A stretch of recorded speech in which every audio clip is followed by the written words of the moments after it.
Matthew here from miniwargaming.com, and it's time for another Sit and Talk. This is the Ask Me Anything show where you ask me anything about wargaming, business, might even get into more personal things like politics or religion. So if you're easily offended by topics such as religion, then please don't watch this show, because if people ask me the questions, I will answer them. Of course, if you want to ask me more in-depth religious questions, I prefer that you email me, matthew@miniwargaming.com. That way I can give you a longer and better response.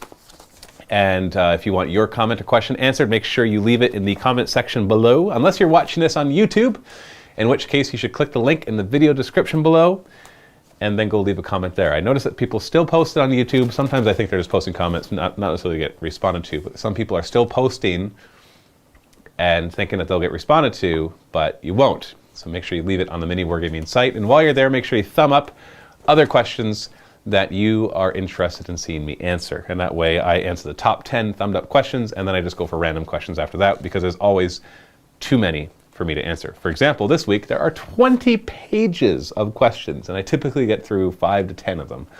And so I'm not gonna be able to do them all. So let's start. The Broken says, "Hi Matt. First, I want to mention that I really appreciate all the positive feedback the Thunderhawk is getting." So The Broken is the person, that is Lee from Iceland, who built the Thunderhawk. "It's awesome seeing something I built in a Batrep. And hopefully we'll see it more. Being a super heavy, won't see it very often because we play typically 1,500 to 2,000 point games, but hopefully narrative campaigns will allow it to come to light as well. It'll be there for a long time. It'll be something that we can pull off the shelf when we need something really cool." My first question: if someone, me, came in for battle reports, would it be possible to challenge more than one of you? I would really like to play against you, Dave, and Steve, since I would most likely want to spend a few days in Welland. Definitely. We strongly encourage for you to come in. If you can come in for several days, that's great. Remember, basically, volunteers who come in are one of the main reasons we're able to make so many battle reports. If we have less volunteers, then we have to have basically employees play against employees, and that costs more money, and you get less variety. And so we prefer to have it almost always employees versus volunteers, because then it costs us less money, so it allows us to make more videos, and it also gives more variety. So when people say, "Can I come in for 3 or 4 days?" we are more than happy to accommodate that. You can get more details on challenging us at miniwargaming.com/challenge. My second question: what do people do when they are not playing against you? Can't imagine they just hang around your office all day while you guys are trying to work. No, basically you come in from 9 to 5 and you play a couple games against us, and when the day is over you go and do whatever you want. Now, we are 20 minutes away from Niagara Falls, and so it's a good tourist attraction. There's the falls, obviously, and there's all the stuff that goes on around it. So there's Welland itself, the city we're in, there's not much to do beyond your normal small mall and maybe a movie theater, but just 20 minutes to the east is Niagara Falls, and so you could stay there and do touristy stuff there. Glowdart: "Hey Matt, will there ever be a video where you present everyone that works at Mini Wargaming?" That's tough because that's always changing. There's always the transitions where new people come in, or some people might leave, or whatever happens to be. So I can't say we'll ever do a video specifically where we go around and say, "Here are the people who work for us." Now we do try, we haven't done for a little while, to do some behind the scenes videos. We call them open vault videos for vault members, where we go around and see what everybody's up to, so you can kind of see it that way. Also, I think making a presentation video where you explain what the company is would be nice to people who don't know who you are. It's not a bad idea. I think the reason we haven't really wanted to do that is because we've been changing so much over the years what we're doing. First we had a store, now we don't. And we were doing these games, now we do these games. Like there's been a lot of change, and so it's hard to, basically if we make a video, that's a snapshot, and it's correct for that snapshot. And a year passes, things could look radically different. Like a year ago, just a year ago, we weren't doing narrative campaigns. So just think about that, and how big a deal those are now for Mini Wargaming. We started those last March. So just a year, and something like that changes. And in the past year, we've hired Ash, Steve, and Leland. So that's 3 new faces that are going to be making a big difference for all the videos that we're making, and have been a big difference too. So it just changes so much. Colossus: "Matt, when can we expect the new show? Can you beat 100 Necrons?" Vault member for life. I was thinking that'd be kind of funny. Just have one big group of 100 Necron warriors that are like fearless or something, just so they don't run away. Or actually, you don't even need that, because you have to kill like 25 and be like, bring a points equivalent thing and see if you can beat them. That'd be kind of funny. D. Henning, hey Matt, if Canada went all heretical to the Emperor and you were sent to deliver exterminatus, what non-traditional method would ensure every Canadian gets got? Not planning anything, the United States of America. So, you were sent to deliver exterminatus. So I have to deliver exterminatus to Canada. What non-traditional method would ensure every Canadian gets got? Well, even traditional methods won't ensure that every Canadian gets got. Like, you could say we'll do a nuclear strike with lots of nuclear missiles, but that won't get everybody, right? So you'd have to do something more extreme, like, I don't know, I guess if you melted the polar ice caps, then it could flood all of Canada. But no, we've got mountains, so we could escape to those areas out west. So if you were to, I don't know, like somehow poison all the pigs so that all the Canadian bacon was poisoned, that would probably do it. Or if you were to raise global temperatures by like 5 or 10 degrees, then all of our igloos would melt and we'd have nowhere to live. So that would probably do it. I'm trying to think. So yeah, poison our pigs, melt our igloos. You know, just take cheese curds away and we can't make poutine anymore. And that would just devastate us all, and we'd probably all just move south and become Americans. So that's essentially getting us got. I don't know, there's a lot of different ways that you could make sure you get all Canadians. Nuclear weapons, that won't work. You'd have to do something more extreme, like take away our Canadian bacon, our poutine, or our igloos. One of those three would probably work. Orc static, signs of 40k races in our society. Easy Scientology. Easy. Scientology is a Genestealer cult. I don't know what kind of purpose that would have to try to disrupt. I guess, yeah, whatever. However you want to look at it. Scientology is a Genestealer cult. Not even sure what to make of that. Ed Markle. Hi, Matthew. How do we know when it's time to renew our Vault membership? Do we get an email or something? Basically, you can log into your account and you can see when it renews, but it just automatically does it on a monthly or yearly basis. And then you get an email when it does. Now, we have a 30-day full money-back guarantee. So if you get renewed and you don't want it, you just email us within 30 days and we'll refund you. No questions asked. Dear Michael. Hi, Matt. It's not really a question, but something for you to comment on. I just finished watching the Flea-Ridden Scrap Vitas narrative campaign. The whole idea with the storytelling by stop-motion videos was great, and the first few Batreps were great, but the longer the campaign it was, less and less story and nearly no stop-motion videos. I could imagine that these are taking quite long for production, but I think this is where Dave excels. I was especially disappointed when there was no story intro for the big 3-part Apocalypse Batrep and the finale on the spaceship. So the whole idea was really great, and some of the custom scenarios, example Dogball, were quite fun to watch, but please stay with the good quality of the first Batreps or even the first Batrep in the campaign. I think in doubt it would be better to make less Batreps and make more story to flesh things out. Well, I guess there really is a question. How do you and Dave think about this? Keep up the good work. Apart from that, happy Vault member, Dear Michael. I honestly can't really speak on that because I didn't watch them myself, because we just don't typically watch our own videos because we don't have time. I don't know the reason why he didn't do as much. Maybe he ran out of time, or maybe that was his intent all along. I'm not quite sure. So that's something that you should probably ask Dave in his next Shrine of Chaos. So I would go on one of his live shows and leave a comment there. Wilhelm Screamer, do you prefer Canadian bacon to other styles? Did I not just say that a way to make sure we all get got is to take away our Canadian bacon? I love Canadian bacon. I do prefer it to other styles of bacon, and I'm actually being serious. I'm not just saying that because I'm Canadian. I do actually like it. Tovaresh Gaming. Hi, Matt. I recently returned to the hobby after 13 years. You mentioned a couple episodes ago that your business is growing, and I'd like to touch on that. I see many people returning or outright joining the hobby on Reddit, but I've also seen a growing disinterest in my local area. I know there's a lot of questions about how Games Workshop is doing as a company, but how do you feel the hobby is doing compared to the past? Is Warhammer 40k healthy and getting healthier, or are we hobbyists a dying breed? Well, as a whole, I think the market is increasing in size, not decreasing. And that's partly thanks to the internet, and partly thanks to just all the myriad of companies that have sprung up, such as Privateer Press, or Spartan Games, or Battlefront, all these other ones that have been able to come in and really create a good line of products, not just like the small in the basement guys who create like just a handful of miniatures, but ones that can actually create a whole line. And that's given people more variety. And so you see things like in certain areas, War Machine and Hordes is actually the dominant game. Or in other areas, you might see that Infinity is a dominant game. But I think really that because there's more games, it gives people more variety and allows a hobbyist to have a longer life in the hobby, because it's less likely that they'll get bored because they can just do another game. And that can kind of keep their interest in the hobby.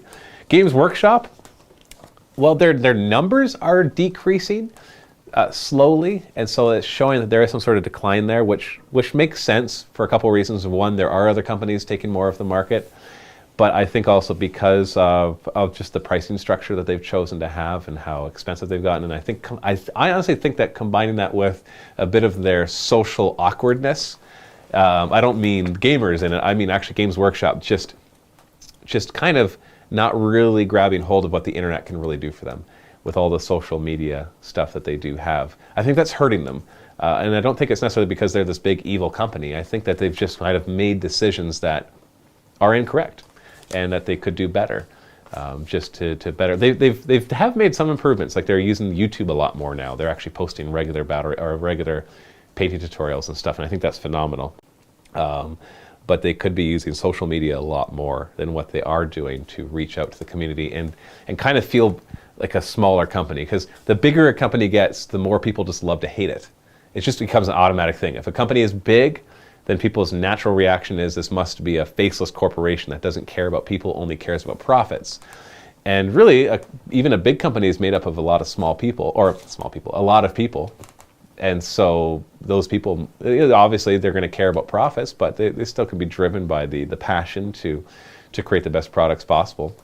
So I don't see Games Workshop ever going away. There might be shifts in the market where eventually they're no longer the biggest or the only biggest, because that just happens. That happens in any market over time. It happens so slowly, and it happens over courses of decades. Like that's kind of the time span that these things change, that we just can't imagine it.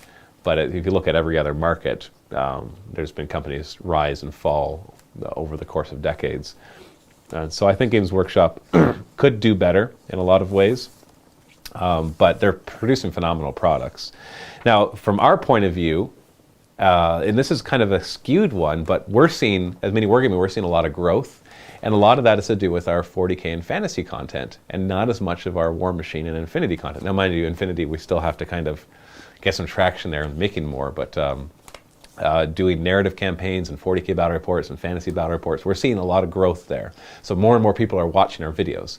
Now, is that an indication that the market is growing or that we're just grabbing more of the market? I would assume it's more of the latter, that there's an existing market and we're just kind of appealing to more and more people now that we're able to do more and more battle reports. So it's more likely the army is covered. Hopefully our quality is improving. Narrative campaigns kind of tapped into a new market of people who weren't necessarily interested in just battle reports. They're interested in more the narrative of the hobby. And so as we do more and more, then we of course can reach more and more people as well. So it's hard to say though. All I can do is look at our numbers and see what we're doing and see what's bringing in vault members and more views, and make sure we do more of that and keep experimenting with different things, stop doing things that aren't working, and then really improve on the things that are working. And that's all we can really decide to do. So hobby in general, definitely improving. I don't see it ever exploding like the video game market did. The video game market started off small and then all of a sudden just took off and now is as big, if not bigger, than the movie industry. I don't see this hobby ever doing that just because of the investment it requires in both money and time. The social stigma, that could totally disappear, just like video games did, because video games had a social stigma before, and now the social stigma it had before is gone, whereas if you played computer games, you were a nerd, and now everybody plays computer games. There might be stigmas attached to different genres of computer games, but overall, just because everybody plays computer games, like if you have an iPhone or a device of some sort and you just install apps and you play computer games, or you have your PC or you have your consoles, it's just normal. It's part of life. Like, you don't have a stigma attached to people who watch movies or TV, because everybody does. You might have a stigma to people who watch certain genres of those. So even if that stigma of war gamers kind of being the nerds, If that totally disappeared and became mainstream, you still have the cost of entry in both time and money that would stop a lot of people. So it would stop it from becoming super mainstream. But the growth can still be there because you can reach, with the internet especially, you can reach more and more people, because in this market, it depends a lot on community. A lot, like hugely on community. Basically, if you go to a gaming store and you want to play a certain game, but everybody else plays another game, you'll most likely convert to that game just because you don't want to be the guy who just plays the game that only one other person plays, and so you don't have a variety of opponents. And also, if you go into a store and nobody plays any of the games, you're less likely to get into the hobby altogether. So the more remote you are and the smaller the city you are, the less likely you can really enjoy this hobby. But then the internet comes along and allows you to not only watch videos of other people doing stuff, but converse with other people on forums or through social media or through comments on YouTube or whatever else it happens to be. It allows you to feel less alone, gives you a place to post pictures of the miniatures you're painting so that you can actually get that kind of that boost that makes you want to keep painting, even if you don't have the people in person to show them to. And so the internet really is allowing the hobby to grow by reaching all those people. And so I think that's kind of the reason that we can expect to continue to see growth, because the internet exists. So yeah, so we're not a dying breed, I don't think, by any stretch. Our bigness. Hey Matt, as someone still new to the game, I have a question on squad sizes. In an average game, do you find it more useful to have more smaller size squads or less larger size squads? Does it change based on the army you bring? I have space wolves and orcs, and don't know how I want to build the armies. Hope you are feeling better. Vault member until Tyranids invade the Earth. I think it depends on the army. Typically, you're going to go for like mid-sized squads. For example, Space Marines, you could bring 5, or you could bring 10, and then you have the option to combat squad them to make them 2 5-man squads. And so which is the better option, the 2 5-man squads or the one larger one? Well, they both have their advantages. With 2 of them, they can grab more objectives. But they also have less strength. So if they get charged, they're more likely to die. They don't have as much overwatch, etc., etc. Or if they decide to charge, same thing, that they have less hitting power. Put them into a 10-man tactical squad, and all of a sudden they have more hitting power, but they have less table control. When I play Tyranids, I typically bring squads of 15 to 20 guns. So you can bring up to 30, but I very rarely do 30 because I'd rather do 2 15. And that way there's more table control. I can go and grab more objectives. So typically I go for mid-size. I don't usually max out, but I also usually don't do min squads, except for maybe with Necrons, where the min squad of warriors is now 10, and that would be kind of something that you do in a Ghost Arc. So it varies from army to army. Orcs, you're going to want to go for larger squads because of mob rule. Mob rule works best with more guys, and so you're going to want 15 to 20 boys in a squad kind of thing. So, but yeah, so army to army it'll vary, but typically you're looking at a mid-size in a regular size game, is what I would think. Except for certain units, you're going to want to do minimum size just because then you have more advantage that way. Lethal Stuff 1. Is Jay still working at Mini Wargaming? No, he isn't. He hasn't for at least a few months at least. Rakanai. Hey Matt, I recently became a Vault member and wanted to say your videos are great. Thank you. Just a few questions here. 1. I was wondering if in the near future you would do something with the 30k legions, either in a narrative campaign or just a simple battle report using the 30k rules. Hopefully with the Zone Mortalis. The answer to that question is definitely a yes. I can't tell you timeline. It could take months or maybe even a year or 2 before we start doing it. There are weird rumors going around that there is going to be a plastic starter set of Horus Heresy era models. And if that were to happen, Ash has already said that he calls that he is the one that gets to do the videos about it. So we're definitely enthusiastic about 30k. I think most people here who play 40k are really interested in the idea of doing 30k. I've read a couple of the Horus Heresy books. We've got all the Horus Heresy Forge Worlds books as well. I'd love to start a Horus Heresy era thing. But really when it comes down to it, kind of have to approach that like we're going to cover a new game. Even though the rules are pretty much the same, we can't mix and match. We can't be like, on Mondays we'll have 40k or 30k. No, we'll want a day dedicated to 30k content, is what I think. 2, who is your favorite Primarch based on aesthetics and fluff? Well, Vulcan looks really cool, but I am a little partial to Salamanders. So I think I like him the most. 3, 40K universe versus Star Wars universe. Well, both of them are very similar in the sense that they don't really have any real solid foundation in science. That they just kind of do whatever. They both have a lot of openness to them that allows for almost anything to be happening. The Star Wars universe has gone through a lot of retconning since it first came out, and that was to basically allow it to work more. Like, for example, I remember when that one MMORPG came out, I can't remember what it's called, where all of a sudden everybody could be a Jedi, and it's like, wait a second, the Jedi are like the super, super elite, and so they dumbed them down, and all of a sudden, like, you could be a guy with guns and you could take out a Jedi. That's obviously retconning, because whenever you saw Jedi in the Star Wars movies, they were always super powerful. So they're like, well, not every Jedi is super powerful. Some of them are just new and they're not as good. So with the current Star Wars universe, all retconned and everything so that everything can happen. I like it. I like it a lot.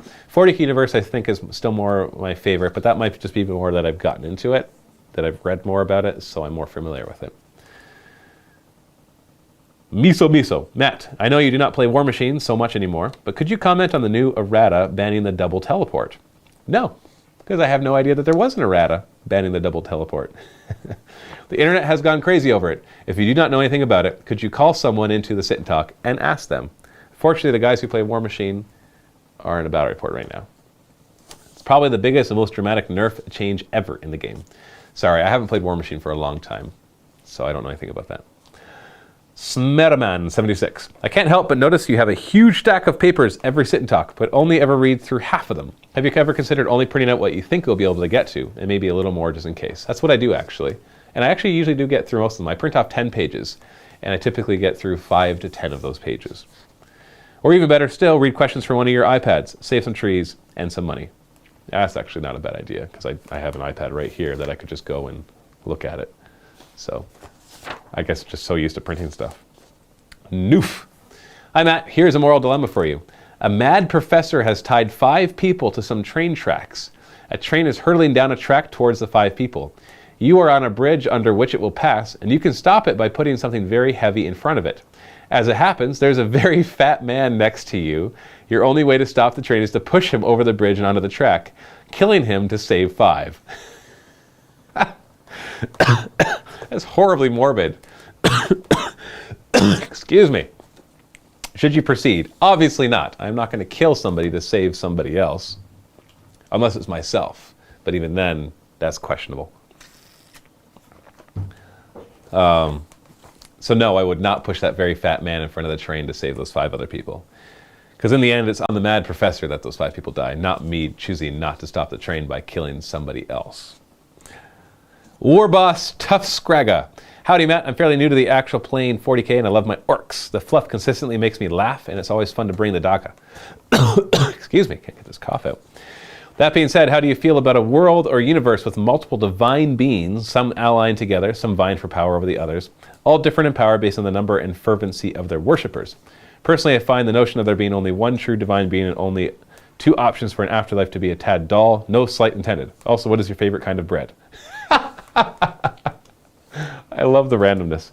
I think in a fictitious universe, you're right. Having just like one super powerful being who obviously is powerful enough to defeat the evil one kind of doesn't create for any real, well, because you have to know that you could lose. So I do prefer the Greek god or Roman god thing for fiction, or the chaos gods versus the emperor kind of thing for fiction. Because it just makes, because evil could win is a possibility. Whereas with basically Christian beliefs, evil can't win overall. God will always be the winner in the end, even though on individual level, it is our choice which side we go to. So yeah, definitely multiple deities would be more interesting. Favorite kind of bread? You know what? We've just eaten some homemade white bread from a bread maker over the past couple days, and that was so delicious. Raisin bread. I love raisin bread. That's really good too. I'd have to say those. Either homemade white bread, just like that, no nutritional value to it whatsoever, but it's really tasty, or raisin bread. I'd have to put those 2 at the top. Linus, dear Matt, you groovy dude. Thank you, Linus. 2 questions. If you could become any Tyranid creature for a day, assuming you get to keep your own mind and don't have to fight, what would you be? What would you do?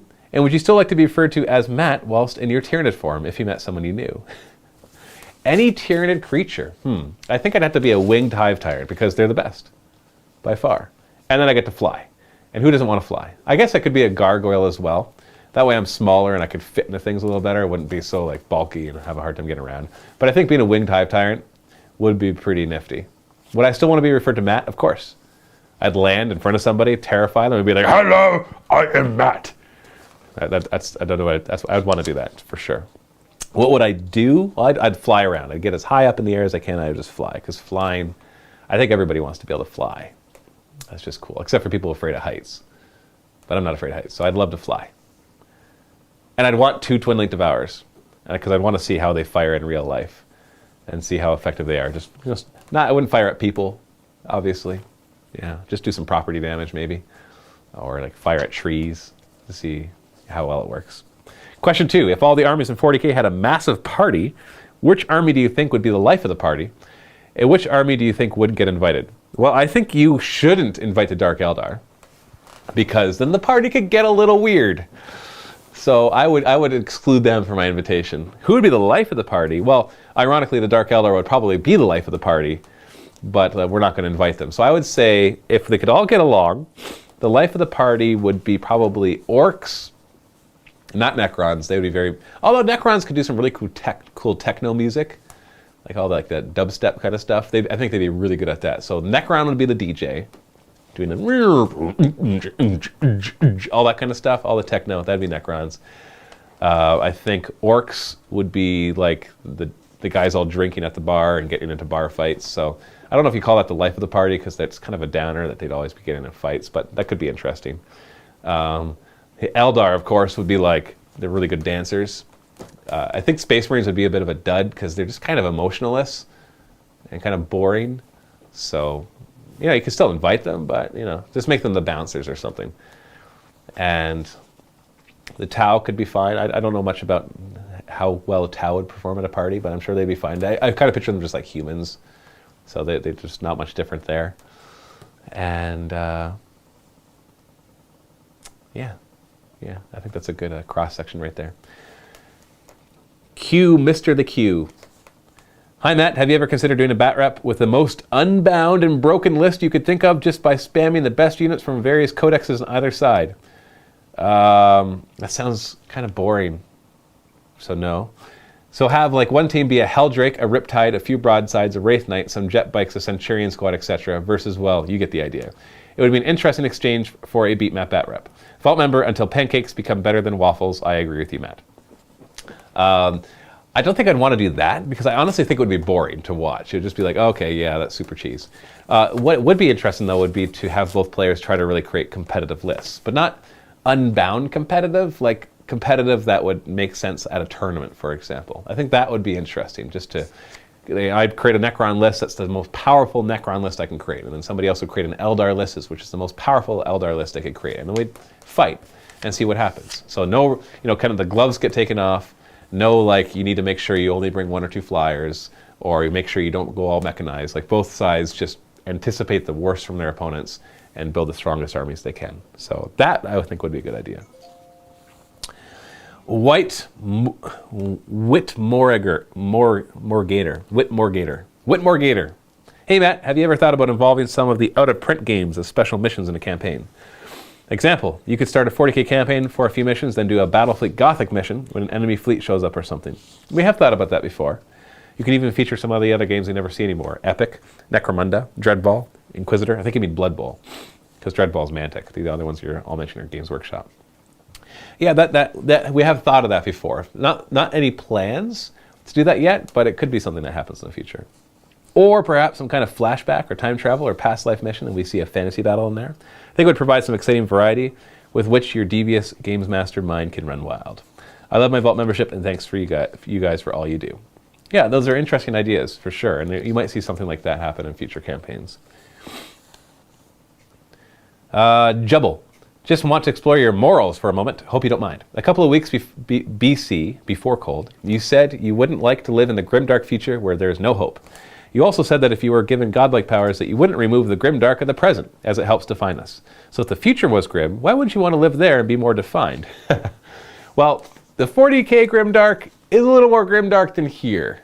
This life is like super happy unicorns compared to the 40K universe. So when I said that, I know like a couple people commented on YouTube. They're like, oh, if you haven't seen somebody in poverty in a third world country, you know, obviously if you saw that, you would want to use godlike powers to remove that. I'm not saying I don't want to remove those bad things. I'm just saying that I wouldn't want to just like snap my fingers and have it all removed.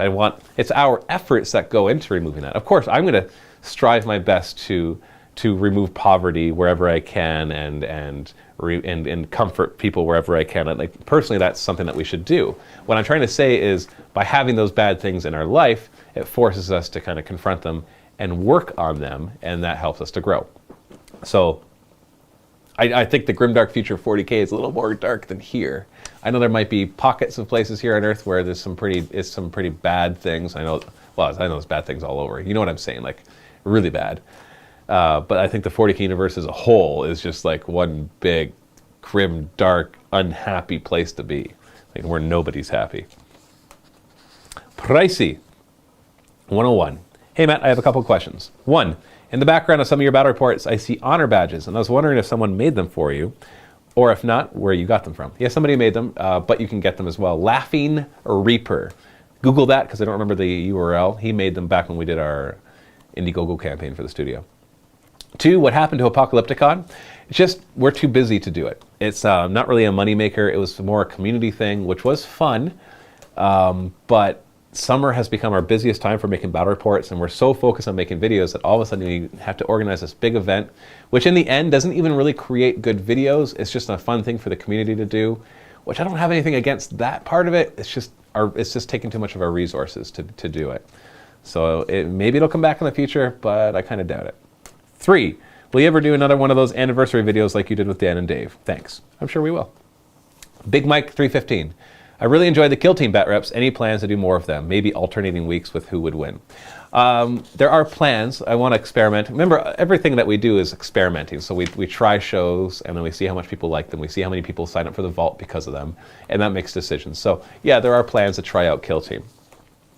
Mary Xnids. Hey yo, Matt, I wanted to ask a few things. First off, with the Utgard Infestation campaign, was that hive ship part of the Hive Fleet Charon? Also wanted to know if you could do a tour of all your studios at Mini Wargaming. Yes, it was part of the Hive Fleet Charon.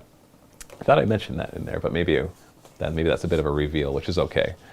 Can we do a tour of all our studios at Mini Wargaming? Yeah, definitely, especially once the third studio is done. Blabrun. Blabrun. Hi Matt, I'm a big fan. Me and my gaming group used to enjoy your how to play videos. We would really like to see some new ones adapted to 7th edition. It would be great with a video series where you show the more complex parts of the rules. I also enjoy the videos where you review new codexes. I think it would be great if you did a follow-up to these videos where you go into more depth with the codex strategies, combos, and experiences. Thanks. I agree. I totally agree we should do a series of how to play 7th edition. The trick will be finding the time to do it, because we've been making a lot of battle reports. But I do think that would be a good series because, for one thing, like going over the basics is great, but I've been finding that a lot of people don't get detachments. They just don't understand what a detachment is. Like, for example, I've seen comments where for a Decurion detachment for the Necrons, people are like, well, it still fits into the Combined Arms detachment, so you can make your Decurion detachment and still get the benefits of the Combined Arms detachment. I'm like, no, you can't. You can only have a model in one detachment. So there's still like carryover from 6th edition because the Combined Arms detachment is the old way of building a list. Everybody doesn't think about a combined. Some of them don't even call it a Combined Arms detachment. They call it a primary detachment, or whatever. And they get this into their mind that it still works the way it did, and it works almost nothing like the way it did before. Especially now that there's a huge amount of formations, and almost every codex that comes out has their own detachment or two, and every supplement that comes out has a detachment or two. And so there's the Combined Arms detachment and Allied detachment are just, they're becoming less and less used because there's so many other options. And so just doing a video on that, like what is a detachment, what is a formation, what is Unbound, and what is Battle Forged, and really explaining how that works. Because the rulebook I think does a good job, but I think people, they don't read that part because they make the assumption that they understand how it works because the Combined Arms attachment is essentially the old force organization, which no longer exists, except it got carried over into the Combined Arms Attachment. And so talking about things like that, I think, would be important. So yeah, doing a How to Play 7th Edition would be a good series to put out, especially now that we've played it for a while and we do know the rules quite well. So hopefully we could do it without any rules mistakes. It's hard when you do a full series of how to play a game. It's hard to do it without any rules mistakes whatsoever, just because there are so many of them.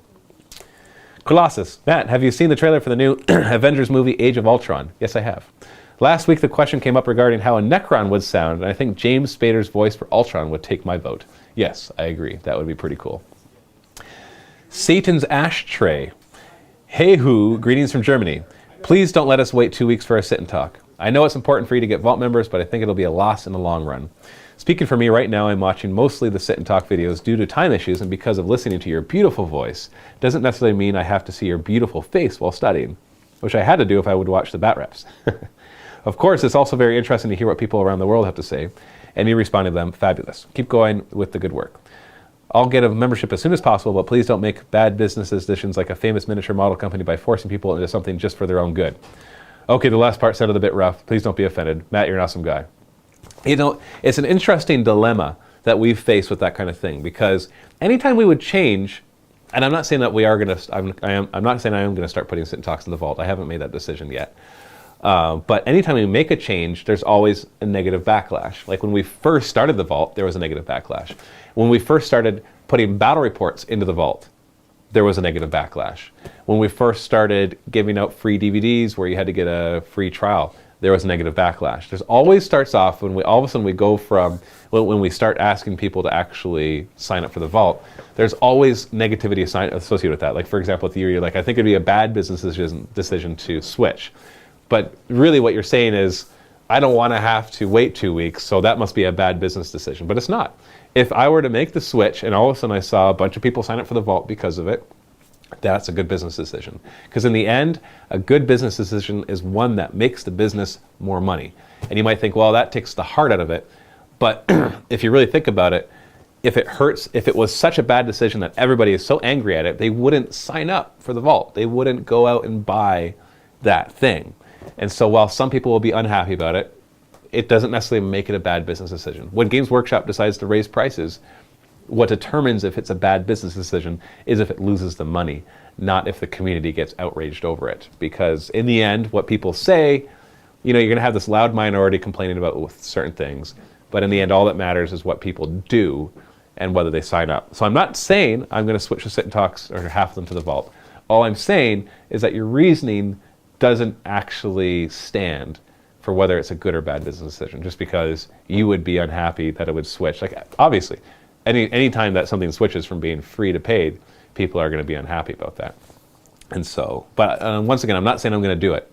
I'm just saying that that's kind of the dilemma that we face, is that, okay, we have to make sure that we're making money and that we're growing and making more money so we can hire more people, which actually gets more free stuff out there, ironically. For not you, but for people who complain that we even have a vault. It's like, well, if we didn't have a vault, mini wargaming wouldn't exist anymore, and you wouldn't get any videos from us. So that's kind of the thing to consider there. Ultima Thule.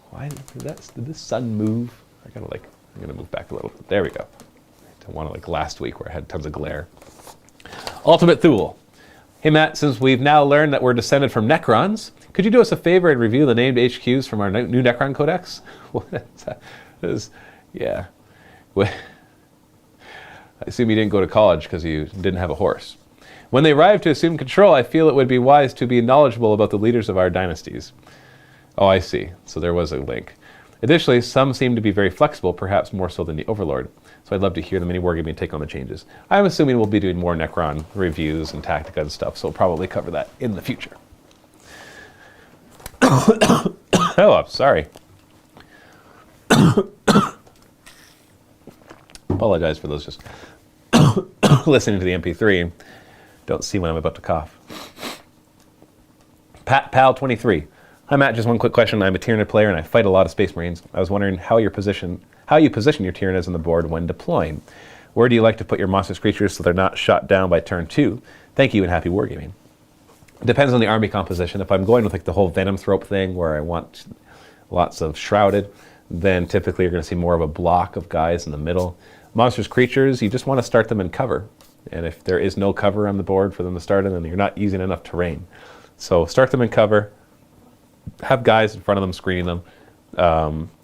You just basically, what's here is you shouldn't worry about things dying. You should give them so many options that no matter what they kill, there should be something else that will be able to do the job as well. Wodyne. While I agree that allying the Tyrannus to any army is difficult to do from a fluff standpoint, I believe that you could work around that by arguing that a Psyker of sufficient power, who is also nearby, could potentially control an isolated group. Because of the necessity of synapse, not only on the board but in space from the Norn Queens, it is possible that there is no connection either between the Hive Tyrant or whoever is in charge of the ground forces and the Hive Mind, because there is no synapse off-world, which would allow perhaps a Farseer, Librarian, or Chaos Sorcerer to control the remnants of the Hive. This presents a problem for non-Psyker or Psychic Light armies, but at least allows for some alliances from the fluff for why Nids would be working with, let's say, Eldar or Demons or even Grey Knights. Yeah, that's tough because we don't know that they can really be controlled by Psykers. We know that they have a psychic presence, but it's more a blotting out presence than it is like they have a soul in the warp. We don't know that yet. We don't know if Tyranids have a warp aspect or if it's just like everything gets blotted out. Unless there's some book that I haven't read where it gives an example of that happening, which in that case, well, then there's a precedent. Kadum's brother Carl. Hey Matt, Overlord Carl the Curious here.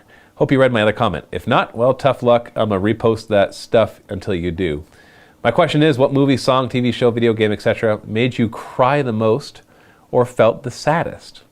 I say this as I just finished watching the Hobbit trilogy and the Lord of the Rings trilogy for the 6th time, and each time the endings make me tear up due to my investment with the characters and setting.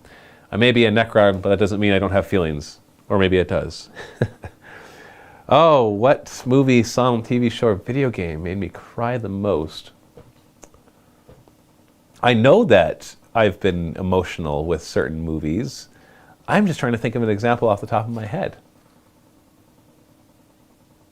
Something that was sad. I'm sorry. My mind has drawn a blank for actually coming up with one. Like, so I'm just trying to think. Because no, I'm not afraid to say that if something's emotional enough that it could make me tear up, that can definitely happen. Sorry, I don't have an answer. And I know that's boring, so I do apologize. I have to move on. Electric Andry. Hey Matt, thanks for always saying thanks when people compliment you on your business. You're welcome, and thank you. Being thankful can be a thankless task, so thanks for saying thanks. All right, thanks. Lucas37, hey Matt, would like to say thanks for reading my comment and thanks for all the hard work. Is there a theme here? You all put into making the amazing videos you do. Well, thank you, Lucas. Anyway, to my question, would you consider getting Steve and Ash to do a fantasy who would win? Probably. They're going to be experimenting. Now that Steve is going to be doing more fantasy content, we are going to start experimenting with doing stuff. Hopefully narrative fantasy campaign sometime soon. We'll see. Great White. What up, Matt Dog? What up, Great White? I'd love to see what it takes to bring down a model with maximum stats, and I thought it might make a great bat rep. The scenario is Godzilla, or a suitable proxy, versus the Japanese Defense Force, represented by Imperial Guard, fought in a ruined city. Godzilla gets 10 on all stats, 2+ invulnerable, feel no pain, and any other suitable special rules, plus a few destroyer attacks and so on. The Japanese Defense Force starts with 3,000 points or so, with plenty more in reserve and lots of flyers, tanks, and heavy weapon crews. Imperial Guard forces keep going into ongoing reserve, and the game ends when Godzilla is defeated or at a suitable time limit. I look forward to hearing your thoughts. Well, the one big disadvantage to being one big model, though, is that you can't kill a lot of smaller stuff because you're just limited in number of attacks. So you'd have to give him some pretty beastly attacks. Like, you should say that he is a gargantuan, obviously, and that his stomp attacks are 7-inch blasts instead of the normal 3-inch. Or maybe the 10-inch blast. And you should definitely give him Hellstorm template attacks, because you know how he breathes fire and stuff, obviously. And that Hellstorm should be a destroyer weapon as well. Maybe he gets like 2 or 3 of them per shooting phase, and he can like blast, blast, blast. And then 2+ invulnerable is fine, but with only 10 wounds, it actually doesn't take long to kill him, because if you have something like poison, because even against gargantuans he's still poison on 6s, or Gauss weapons now from Necrons who auto wound on 6s, you could pour a lot of wounds into him. So you'd have to give him either more than 10 wounds, or like a 2+ rerollable with a feel no pain of 4+ instead of 5+. I think that'd be more suitable. And instant death stuff and remove from play have no effect. Like, not just the whole they remove D3, but they just have no effect. And what else? Yeah. Yeah, I think that would do it. He wouldn't be initiative 10 though. I wouldn't give him initiative 10 stat line, because he'd still be slow. So, but then again, you're not going to be fighting in close combat very much with him. But Power Fist could still do it. They could punch him and hurt his toe. So yeah, that would be interesting. It'd be very interesting. Maybe even make him immune to certain things like flamers or meltas or whatever, just because he's Godzilla. So that would be kind of fun to play. See what happens. The Kaz. Matt, have you ever tried playing Warhammer with shared turns? By that I mean that both or all players take actions in every phase on every turn, generally by taking turns back and forth. So basically one person gets a movement phase and the other person does. That's interesting. For example, in the movement phase, we would roll off, then if you would choose to either move a unit or force me to move a unit. Then we would take turns moving until either all units have been moved or both players decide they are done moving. Afterwards, you move on to the psychic phase and take turns. If you have what are your thoughts on that style of gameplay? If you haven't, would you be interested in giving it a try? I don't think I'd give it a try. I have thought about that kind of stuff before. It's one of those big questions of what's the best way to design a war game?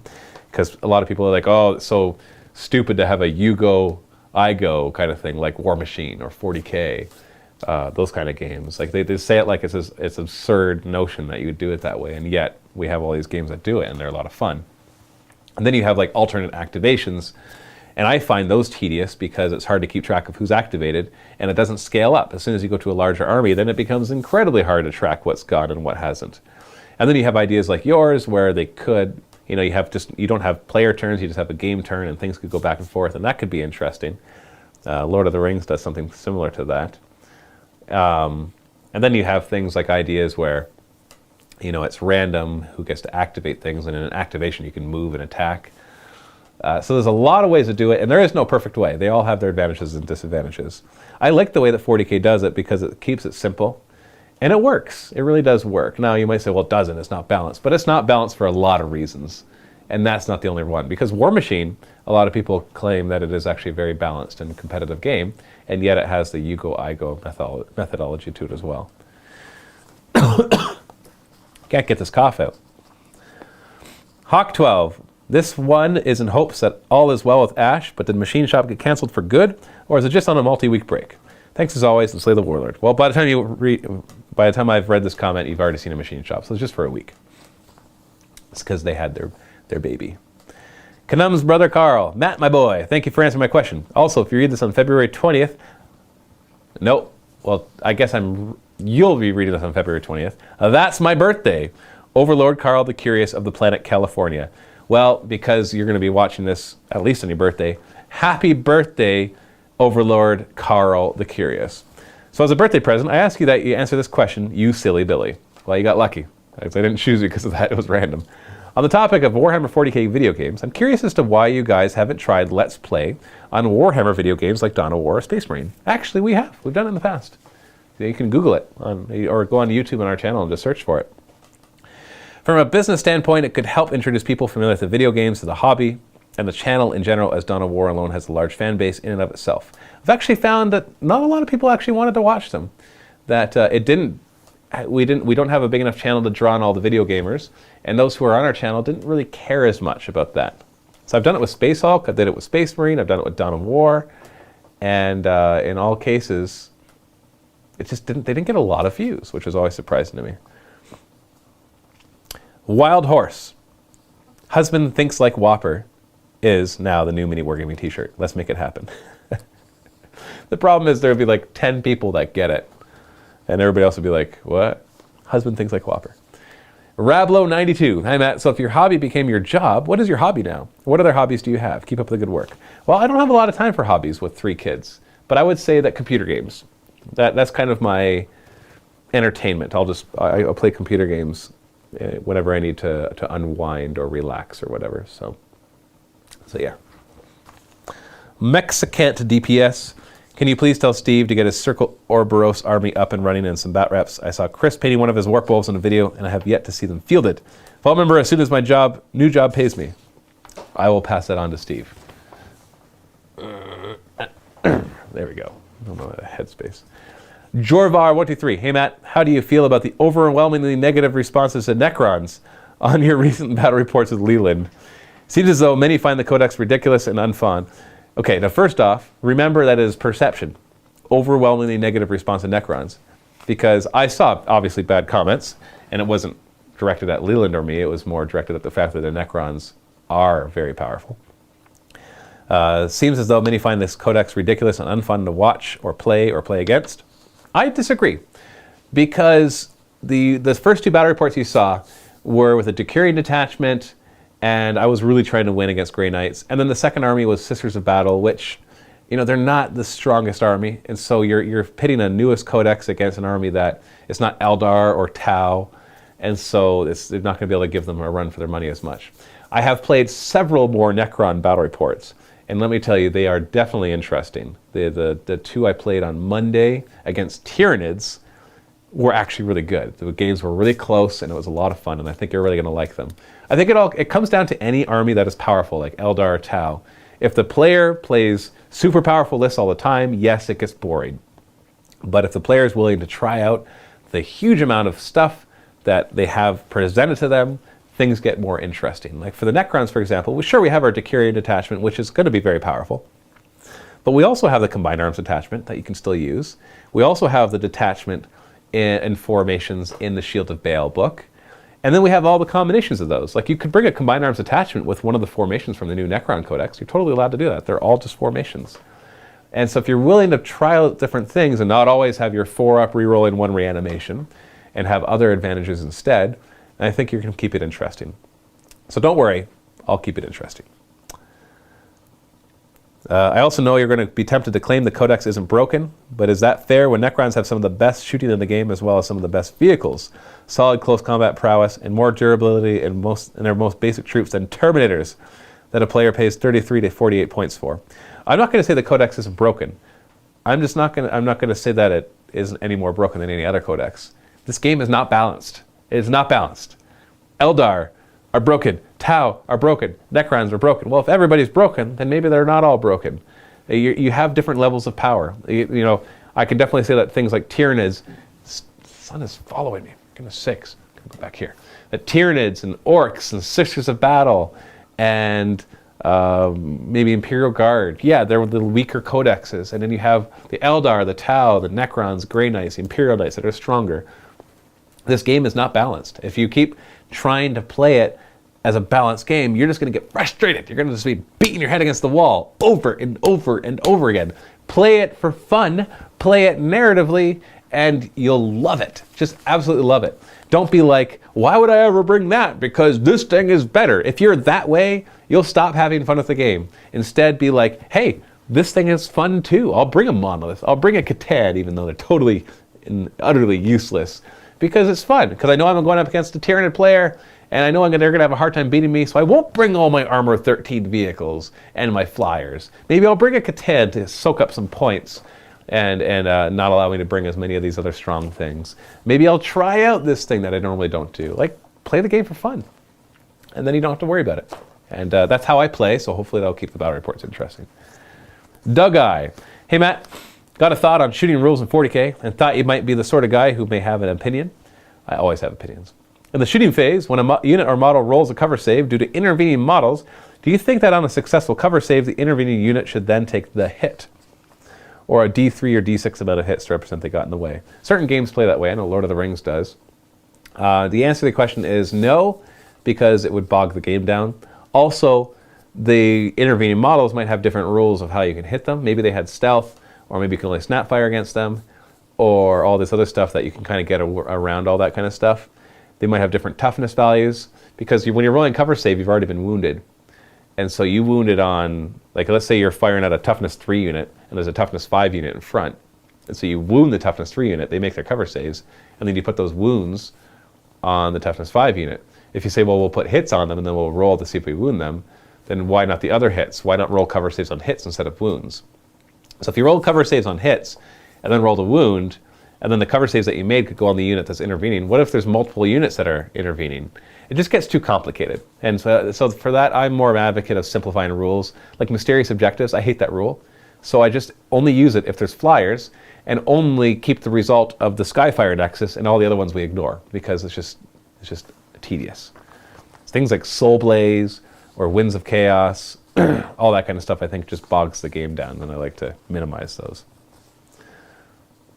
Crownblade, hi Matt, will we ever see you play some N3? Probably. I know you stated that you won't cover Malifaux. Does that mean that Mini Wargaming won't cover it, or that you personally will not?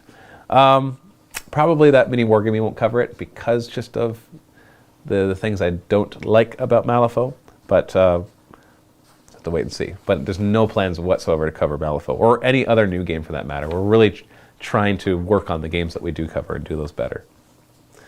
Sir Arcalots. Hey Matt, love what you guys are doing and love your Batreps. Thank you. I had a question about dice rolls. I just got out of a really bad slump with the dice, like exceptionally bad rolling for around 5 games. At one point I rolled doubles on a Turbogon on the first turn, 11 Termagants brought in, and then with rerolls, failed to bring in 3 out of 3 Tyrannocytes on turn 2. It seems my bad luck streak ended, but I was wondering how you deal with situations like that when you play. Any superstitions that seem to work for you?